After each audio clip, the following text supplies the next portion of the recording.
Hey guys, it's Goosebumps Completionist, and today I'm ready to bring you a main story review from an Arc 1 HorrorLand book.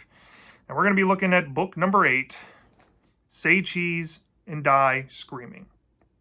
Now, like I said, I'm only going to be covering the main story in this review. I'm not covering the 30 to 50 page segment that's in the back of these Arc 1 HorrorLand books, at least the first 10 of them, in the segments known as Enter HorrorLand. I've mentioned this in past reviews of other Arc 1 main stories that I've already covered, that I'm going to be saving all the Enter Horrorland segments, and once I'm done reading through the first 10 main stories, I'm going to be doing my own review on just the Enter Horrorland segments, because those technically act as a part 1 in a 3-part finale, if you get what I'm saying, for this initial idea of this series. So stay tuned in the future for my thoughts on the Enter Horrorland segments from this book and all the other ones that I've covered. Now, going back to Say Cheese and Die Screaming, the main story here. I heard about this story from a lot of folks that I trust in the community as being one of the better modern Goosebumps books. And given my time since I've been back, collecting Goosebumps and, getting in pretty much knee deep and talking about these books all the time, I've come to conclude that this book has kind of a mixed reception out there. I wouldn't say it's one of the most gung-ho popular books. As a matter of fact, in regards to the sequels that it came out in HorrorLand, specifically in Arc 1, I think there was 5 in total, this one I see getting talked about the least. Which isn't necessarily a bad thing, but I guess it's because it came out in that second half of Arc 1. All the other ones were like books 1 through 4, and then this one was book 8. And I guess that's the reason why this one isn't talked about as much, or maybe has mixed reception. And after reading it, I know a lot of folks say that this is one of their favorite moderns, and much power to you. But like most of the Arc 1 HorrorLand main stories that I've read and covered so far, this one has pretty much similar elements going on as the other ones do. And it's kind of depressing because this main story here is only 86 pages. So it flies by. It's a very quick read. If you're a fast reader, you could probably read this in an hour. It's inoffensive on that regard. But to me, this book was kind of a letdown because I didn't know going into it, and don't take this as a spoiler because it really isn't. This is basically a complete new idea on the Say Cheese and Die franchise. It's not necessarily connected to Greg Banks, who was the main character in the first 2 books whatsoever. I don't even think it's the same camera that was involved in the first book. This is a completely new take on a haunted camera premise, and the premise still kind of acts the same as the first 2, where when you take a photo and the old camera spits out its self-dispensing photo, it predicts bad outcomes, and bad outcomes eventually happen to characters. But it's a bit different in how it's handled here, which was kind of a refreshing shakeup. But then again, like I said, I feel disappointed because I think this should have been a 120, 130 page regular Goosebumps book. And if this occurred outside of HorrorLand, maybe in Hall of Horrors or Most Wanted or even Slappy World, and they had more runtime, I think this quite possibly could be one of the best moderns. But given what I got, I have a lot to say. But don't take it with it, too lightly when I say this. I will recommend that you go check this out. If you remember the classic Say Cheese and Die book, maybe you read Say Cheese and Die again, maybe if you like the episodes from the 90s show, and you haven't read a modern Goosebumps book before, and you're kind of jonesing to see what they're like, this is a good stepping stone. It's only 86 pages for the main story, and you can kind of get a sense of what Arc 1 HorrorLand was doing, and you get some more Say Cheese and Die out of it. So I would recommend this to pretty much everyone on that regard. But more specifically, if you are like a devout Greg Banks fan or like hardcore first book fan, you're not necessarily missing much here, but you still should check it out to see maybe the new idea that Stein came up with here. Or I guess half a new idea. So with that being out the way, let's get into the plot of the main story without giving too much away. And that's a joke quote, by the way. I know a lot of you like to bring it up all the time. It's a joke because we do cover spoilers here. So, the main character is named Julie. And Julie is a photographer or a hopeful photographer that attends, an average middle school out somewhere in the country, right? And she has a good friend. I'm blanking on her name. I want to say her name is Rena or something like that. I'm probably butchering it, but that's what I'm going to go with. Could be Reza or something. And her best friend wants her to succeed at this photography gig that she's trying to get with, the school yearbook or I guess the school paper or whatnot. I forget the exact detail, but she's trying to get a big assignment that she has been envisioning in her mind, and she thinks that it would be epic for her to do. And it revolves around this new in-ground swimming pool that I guess the school has built for their swim team that's completely empty, and it has, brand new diving boards and all that. Or maybe it's an existing pool, like I said, kind of blanking on the details, but it's not so important here because the book kind of, is fast-paced, so it kind of barrels over these details anyway, but I digress. She wants to utilize this giant pool being empty to be able to fit in all of the middle schoolers that attend her school. And in this book, the middle schoolers are grade 5, grade 6, and grade 7. There's, I guess, no 8th graders. So it's one of those type of Goosebumps books. And they shift around sometimes, as you'll see in the series, where sometimes the definition of middle school is 6th, 7th, and 8th grade, and sometimes it's 5th, 6th, 7th, and 8th grade, and sometimes it's just 5th, 6th, and 7th grade. This is one of the latter here, but take that for what you will. But unfortunately for Julie, she has this rival named David, and David is like this hotshot guy. He has better equipment. He has a more studio-friendly camera, and a lot of it has to deal with his dad owning a camera store at the mall called Camera World. And Julie just has at her disposal her nicest camera that she can muster is a digital camera that, looks like an average digital camera that's nothing special. And Julie decides to pitch this idea to the person that's going to greenlight the photo.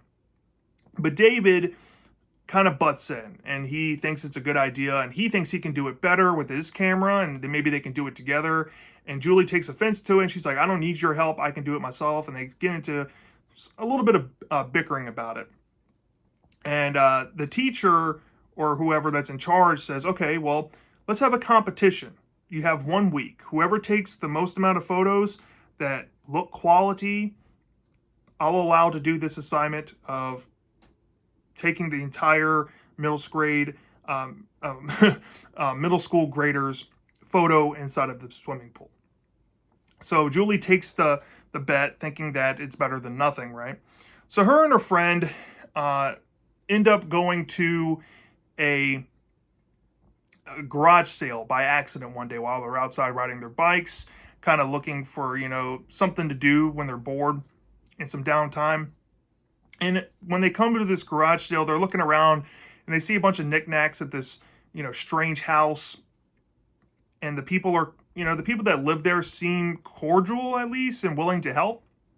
And eventually Julie comes across this very old, antique-looking camera inside the garage of this garage sale. And she takes an interest in the camera and picks it up and asks the mom who's running the yard sale a question about it. And the mom completely freaks out and says, no. You can't have that camera. You don't know what you're getting yourself into. Put it back. So Julie's like, okay, well, that's strange. And almost immediately after that interaction, the woman's daughter comes up to Julie and essentially tells her, hey, if you want the camera, take it and go. And Julie's like, okay, well, if you insist. And the girl's like shoving her out of the garage sale to leave immediately. So Julie's like, okay, well, I guess I got a, antique camera now to add to my camera repertoire, right? And from this point, the story really kicks on in the high gear of what you expect out of a Say Cheese and Die book. So Unbeknownst to Julie, this camera might have something supernatural involved with it, perhaps involving a curse, as we learn later on in the story. But almost immediately, when her and her friend arrive back at Julie's house, and Julie's excited that her friend could possibly sleep over and play around with this new camera that she got, they decide to mess around with it, and Julie snaps a picture of her best friend when she really wanted to take a picture of her younger brother, but he said he didn't want to be filmed. And her brother is like much younger than her, by the way. Like he's like probably like 4 or 5 years old, which isn't common in Goosebumps. Normally the siblings, if they are young, are usually about 7 or 8 year olds. So this was kind of a fun shakeup in that regard. But anyways, the two of them think it would be fun to go up and like change the resolution on the photo, since it's an old school photograph coming out of this vintage camera, like a Polaroid. They want to mess around with the eye correction because it's an old camera. The running gag is if you never experienced a Polaroid, you have the red eye. So they're trying to get rid of the red eye.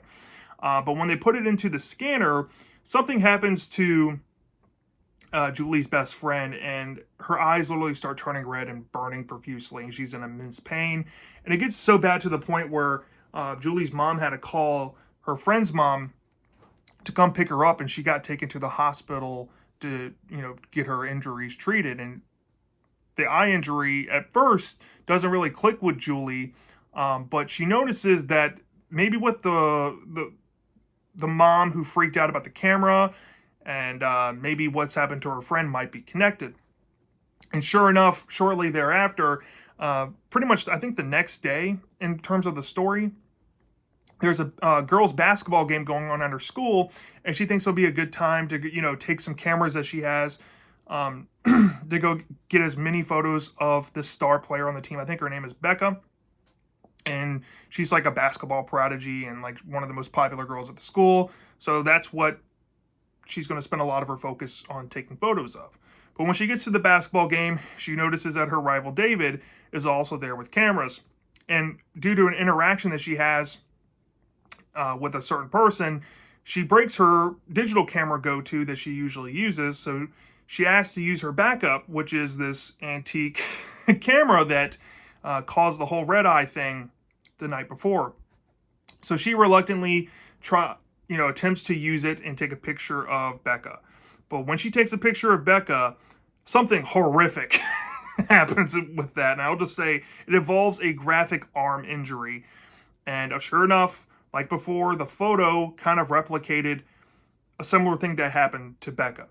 Now, after this point, Julie starts to realize that this camera is cursed and she needs to get rid of it. This camera is no good.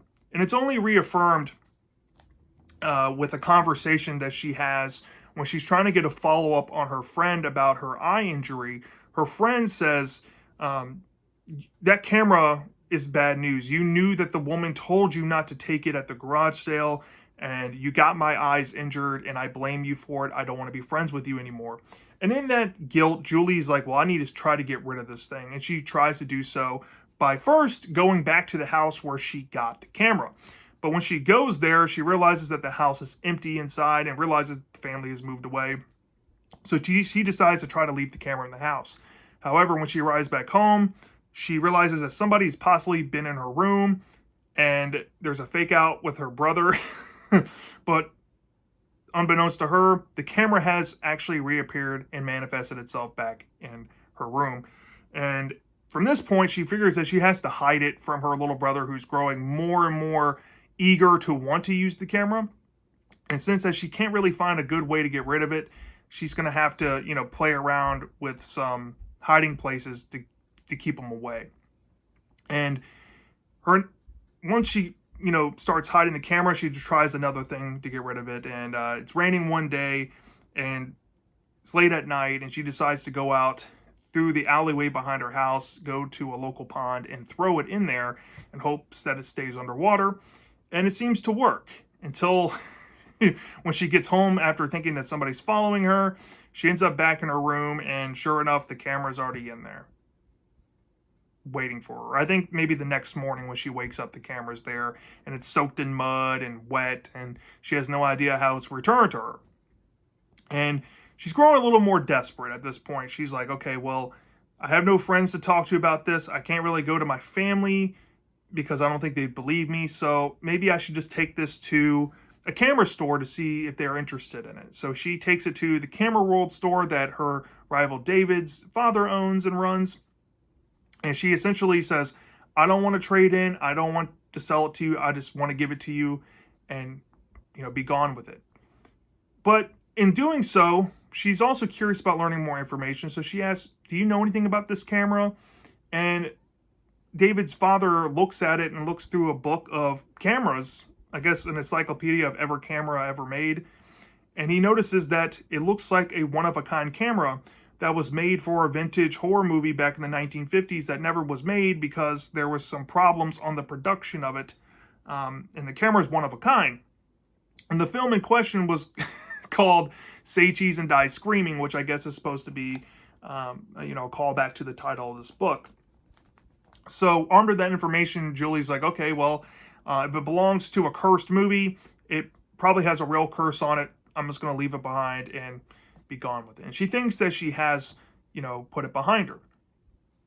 And she wants to move on. But due to another assignment that involves her taking photos of these other two girls that I haven't mentioned yet because I've been saving them for this point, there's these two, catty, mean girl type of girls in the story that kind of bully and haze Julie because there's some backstory that we learn early on that they're upset about not being invited to one of her birthdays that took place a year prior, maybe a few years prior.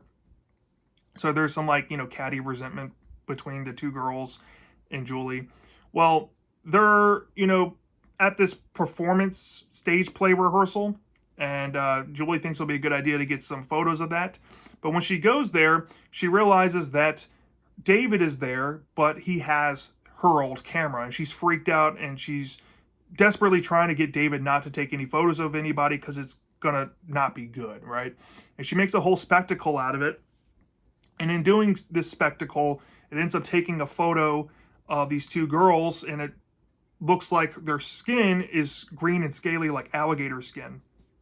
And Julie already knows what's going to happen, and sure enough, shortly after, the girls are screaming and writhing in pain, and their skin is green and scaly, and they seem to know a lot of information that was shared, kind of by word of mouth and what people have heard about what happened at the basketball game and with this girl that, I guess Julie was formerly friends with that had red eye.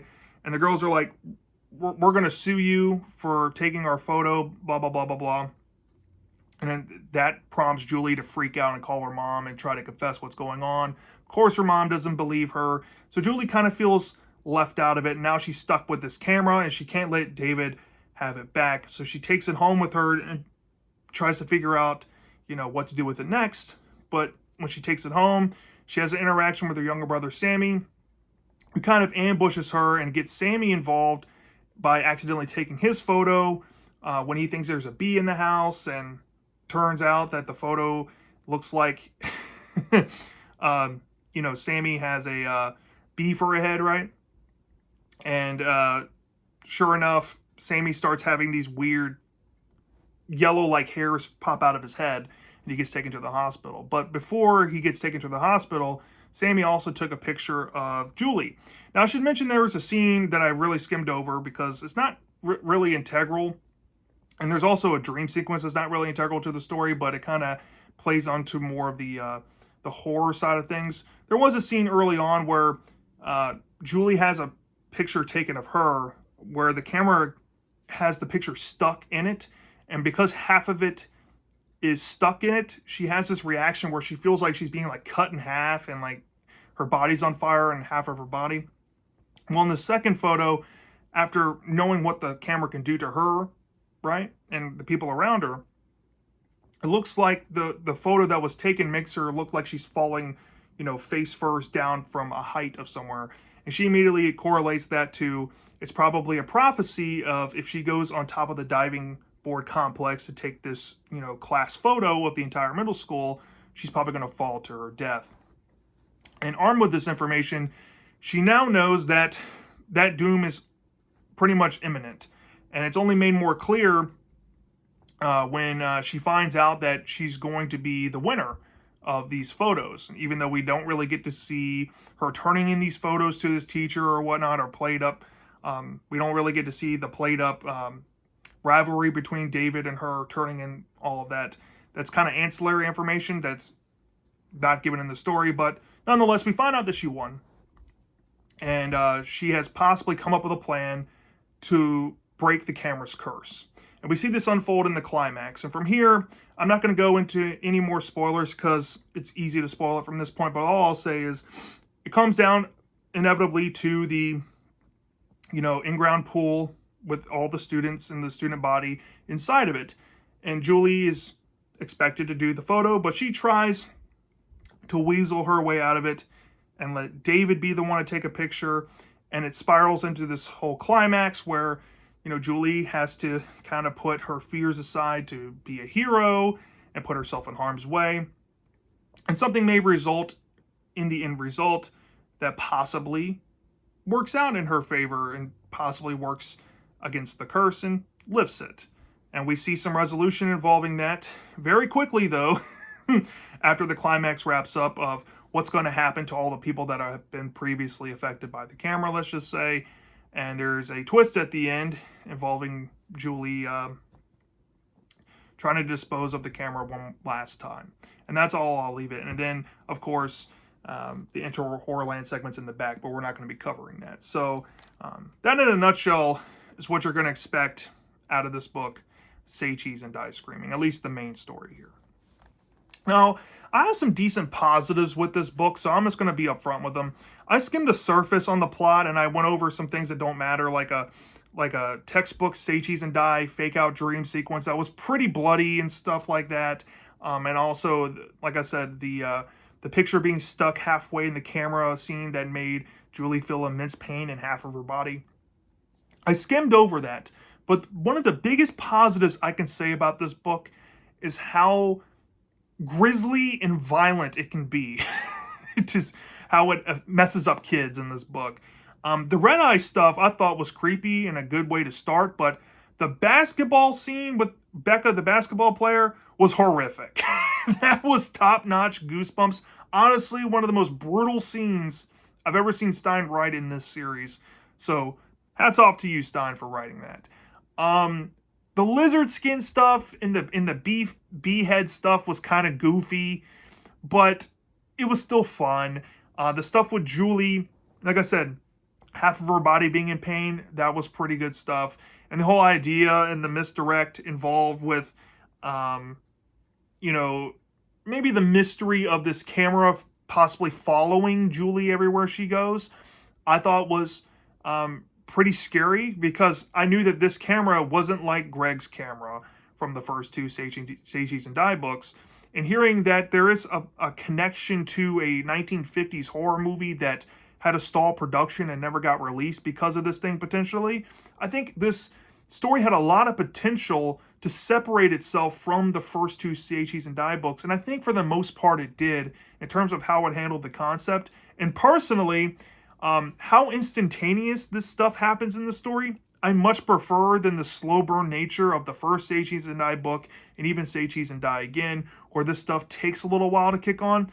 This camera, by far, has more personality in terms of just an object having a personality to it than Spidey's camera that's rooted in the first two books, in my opinion, because of how fun and out there it can be. You don't see Greg's camera turning kids' heads into bee heads and turning kids' skin into alligator skin. Even though that's goofy and feels kind of out of place, it's still fun. And the injuries in this book are way more graphic than what you'll see in the first two Say Cheese and Die books. So yeah, the horror in this book is top shelf Goosebumps, I would say. So take that for what you will.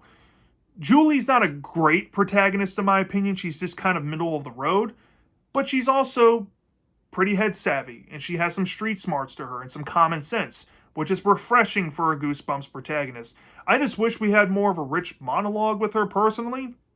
I think the story spends a lot of focus on action and moving parts in the plot, more so than building on the characters. But we get enough sense of how she is with her friends in particular and with her younger brother. She has a filter she puts on with her younger brother because of how young he is, and you see she is a good person at heart. Even with her rival David, she's always trying to protect people from this camera throughout the story. And at one point she comes to the conclusion to put herself in harm's way to be the hero. And I like that. I think Julie's an exceptional character in terms of her morality and how she carries herself. Like I said, I just wish that she had A-level writing for her to make her an all-time great character, because she has all the greatest qualities you can want in a fantastic Goosebumps protagonist. Just the writing wasn't all there, but it's still passable. So I really enjoyed Julie. And yeah, when it comes to setup and payoff, it introduces a Chekhov's gun almost immediately. It's going to be the climax of the ultimate end goal being that these two, David and Julie, are fighting over the position to take a photo of the entire middle school class inside of the in-ground swimming pool while it's empty. That ends up being the climax. So at least there's some care put into that, and it doesn't become a nowhere plot line like some other books in the past with a certain gardening competition like Revenge of the Lawn Gnomes or what have you, made that stuff throwaway. So I like that. And I'll say one last thing about this book. Stein is able to carry the tension in the story a little bit. And there is that level of intrigue that carries you through it because of the mystery and perhaps the thought of what this camera is and who it belongs to, and all of that kind of keeps you invested in trying to figure out more about it. So yeah, pretty good stuff here. But there are some negatives kind of holding it back, and I guess I'll start with the mystery itself. Like most Arc 1 HorrorLand main stories, there's a lot of expository information that feels like it's necessary, that should be in it, but it's cut out due to pace. And Stein trying to rush through this and make it as short as possible without, basically making a whole novel and then adding an extra 30 to 40, maybe sometimes 50 pages for an Inter-HorrorLand segment. So because of that, I feel like a lot of the information that we need in an object-focused story, like a camera or a cuckoo clock or what have you, is missing here. And the only information we ever get about it is one throwaway paragraph that takes place in the middle of the book. And it came across random at the moment it came across, because if I'm being honest, the pace and just the structure of the plot in this book is super clunky as is, and that's a whole other negative and beast on its own. But I wish there was more backstory into the camera. Perhaps maybe a prologue dealing with this movie would have been awesome to see. Or maybe more background and information, and kind of putting a new spin on the story where, Julie finds out this information about this movie and uses the internet to do some more investigations and maybe finds some survivors from the movie to talk to about the camera to find out its origins and perhaps who made it. Fruit for thought. We know who made the original Say Cheese and Die camera. Why don't we know this one? So, yeah, that really bummed me out. And then, going back to the pace, like I already said, the pace in this main story is atrocious, like most of these HorrorLand main stories. You heard me once, I'll say it again. It is rushing through the story at a breakneck pace. Some people might not mind that, but to me, the paragraph transitions are at all times jarring that I've seen in these. And you'll be literally focused on one scene, and then the very next paragraph will juxtapose you, 10 hours into the future somewhere else, and we find out something because it has to be told to us and not shown to us in the story, like us finding out that Julie won the contest to essentially take the photo to begin with, which was built to be a huge plot point, was literally a throwaway sentence at the end of a paragraph that we learned happened. So yeah, that should tell you that this story felt rushed. The paragraph scenes were jarring. When it comes to the plotting of the story, it is all over the place. I mean, it just jumps from point A to point B to point N to point Q to point R rapidly. And you don't really feel like you get enough time to breathe with this book, sadly. And that's the one thing I really wanted out of this. If this was a full book, I think Stein would have had more breathing room and would have been able to flesh out the backstory of this stuff, help the pace, help build on Julie's character, possibly could have added a cool prologue to it. I can totally see this being, one of the best Goosebumps books ever because the horror in this is so good, but it's held back by typical ailments that plague Arc 1 HorrorLand main stories, sadly. And those are pretty much my big issues with it. I don't really have much else to say other than, if I had one last thing to throw at it. The climax is kind of lame when you think about it. It's built up to be this whole thing, and how it resolves is kind of whatever. Specifically dealing with what happened to the people with the photos, I'm just going to say that is super loose and very lazy.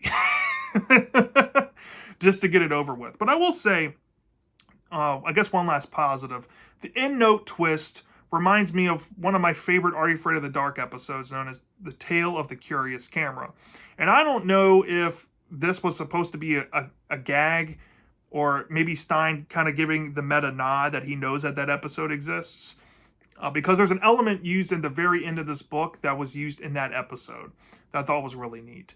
But the execution and where it ends is kind of just whatever. But, yeah.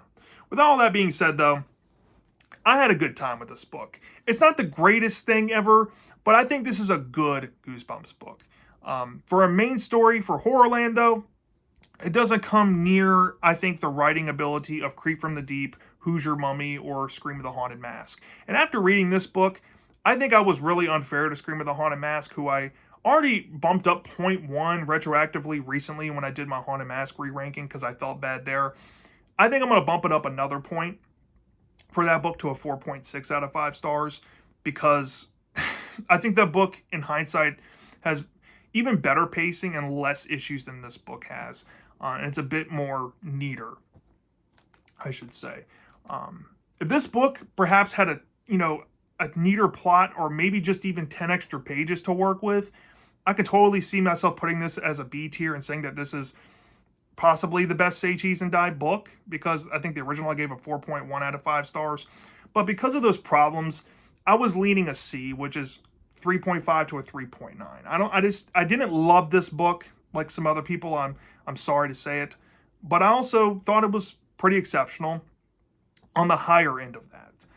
So given the problems I had, I decided to only deduct 1.1 points off the top, and I gave this a 3.9 out of 5 stars, which is a C+.